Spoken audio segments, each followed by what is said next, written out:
বিদ্যুতের শর্ট সার্কিটে ভয়াবহ অগ্নিকাণ্ডে পুড়ে ছাই ভাড়াটিয়ার দুটি বসতঘর।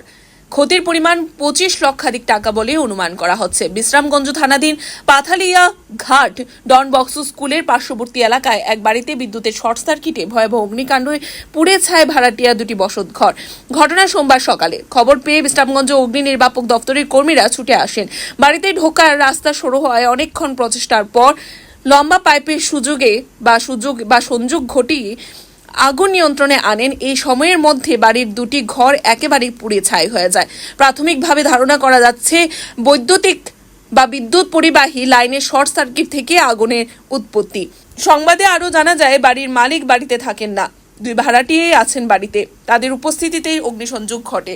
প্রাথমিকভাবে ধারণা করা যাচ্ছে প্রায় 25 লক্ষ টাকা ক্ষয়ক্ষতি হয়েছে অগ্নিসংযোগের কারণে। ক্ষতিগ্রস্ত ভাড়াটিয়ারা হলেন সঞ্জিত দেববর্মা এবং সজল দেববর্মা। ডনবস্কো স্কুলের উল্টা সাইডে একটা বাড়িতে আগুন লাগে আর কি। আমরা খবর পেয়েছি বিশ্রামগঞ্জ ফায়ার সার্ভিস থেকে, লগে গাইলাম আমরা আগুন নিয়ন্ত্রণে। কয়টা ঘর পুরো আছে?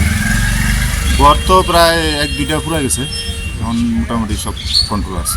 গাড়ি কি ডাইরেক্ট ঢুকছে নাকি? না, গাড়ি জায়গাত গেছে না, গাড়ির রাস্তা চিকন। কিন্তু আমরা অনেকটি রুলি ডেলিভারি 5 লাগানোর পরে এরপরে এই জায়গা চলতে হয়েছে। তাহলে আমরা কোন ফায়ার সার্ভিস? আমরা বিশ্রামগঞ্জ ফায়ার সার্ভিস থেকে গেছি। আপনার পরিচয়? আমার নাম রাকেশ চৌধুরী।